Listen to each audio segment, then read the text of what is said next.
দেশটা যে খুব সহজভাবে যাচ্ছে না এটা বোঝা যায় এবং এই সহজভাবে না যাওয়ার জন্য আপনার ক্ষতি যদি কিছু হয় তাহলে কিন্তু এটা বিএনপির উপর দিয়েই যাবে। নীলুফার চৌধুরী মনি, আপনাকে দিয়ে শোটা করতে চাই কারণ জাতীয় সংসদ ভবনের এলডি হলের যে দলটির যে বর্ধিত সভা, আপনি সেই সভা থেকেই এসেছেন। বর্ধিত সভায় একদম বিএনপি চেয়ারপারসন আজ কথা বলেছেন, সেখান থেকে একটু শুনতে চাই কি আহ্বান জানালেন তিনি। ধন্যবাদ আপনাকে, যারা শুনছেন আমার শুভেচ্ছা অভিনন্দন, আমার সহ আলোচককেও শুভেচ্ছা। আমরা আজকে ভীষণভাবে আপ্লুত খুশি যে আমাদের নেত্রী দেশনেত্রী বেগম খালেদা যে আমাদের উদ্দেশ্যে বক্তব্য রেখেছেন বহুদিন পরে। যদিও 5 আগস্টের পরে উনি একটুখানি স্ক্রিনে এসেছিলেন, সেটা ওইভাবে না, আজকে উনি বক্তব্য রাখার জন্য এসেছেন।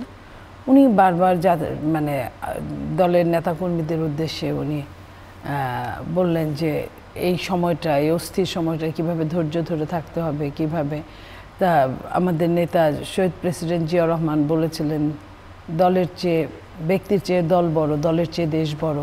এই কথাটা যেন মনে রাখেন, এই কথাগুলো, এবং সামনের যে ষড়যন্ত্র হচ্ছে সেগুলো মোকাবেলা করার জন্য বাংলাদেশ জাতীয়তাবাদী দলের প্রত্যেকটা নেতাকর্মীকে সজাগ দৃষ্টিতে থাকতে বলেছেন।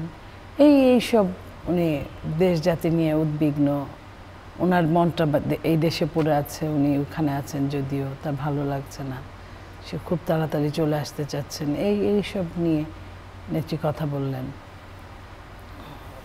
গণমাধ্যমে যেটুকু এসেছে তার বাইরে তার বক্তব্য তো সরাসরি শুনেছেন, সেই জায়গায় তিনি কোনো চ্যালেঞ্জ অনুভব করছেন কিনা, আর সেই চ্যালেঞ্জগুলো মোকাবেলার ক্ষেত্রে আপনাদের যে দিক নির্দেশনা দিয়েছেন সেই জায়গাটা একটু শুনতে চাই। দেখেন, আসলে চ্যালেঞ্জ তো বলা না বলা, যখন একজন নেতা যখন বলে যে চারপাশে ষড়যন্ত্র হচ্ছে, গভীর ষড়যন্ত্র হচ্ছে রাষ্ট্র নিয়ে, এটা আপনিও বুঝেন, আমিও বুঝি, ওনারা তো আরও বেশি বুঝেন, এটার জন্য রকেট সায়েন্স পড়তে হয় না।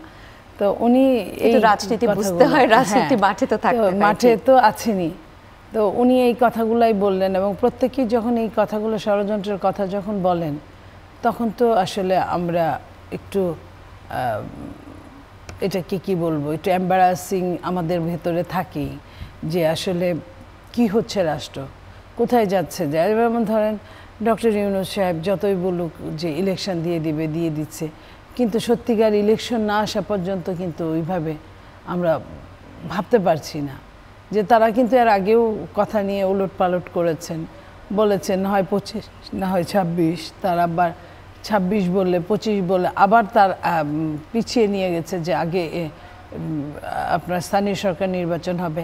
এই জিনিসগুলো সব কিছু মিলে, তারপরে সেনাপ্রধানের ভাষণ, এটা তো ছিলই, সব কিছু মিলেই তো এগুলা মিলে দেশটা যে খুব সহজভাবে যাচ্ছে না এটা বোঝা যায় এবং এই সহজভাবে না যাওয়ার জন্য আপনার ক্ষতি যদি কিছু হয় তাহলে কিন্তু এটা বিএনপির উপর দিয়েই যাবে ক্ষতিগুলো। কারণ এই মুহূর্তে নির্বাচন হলে বা 2-4 মাসের মধ্যে নির্বাচন হলে বা এরপরে হলেও ওটা ব্যাপার না, তারপরেও বলছি যে বিএনপি নিরঙ্কুশ সংখ্যাগরিষ্ঠতা অর্জন করতে পারে, এটা আওয়ামী লীগ থাকা অবস্থায় বুঝেছিল বলেই কিন্তু নির্বাচন দেয় না।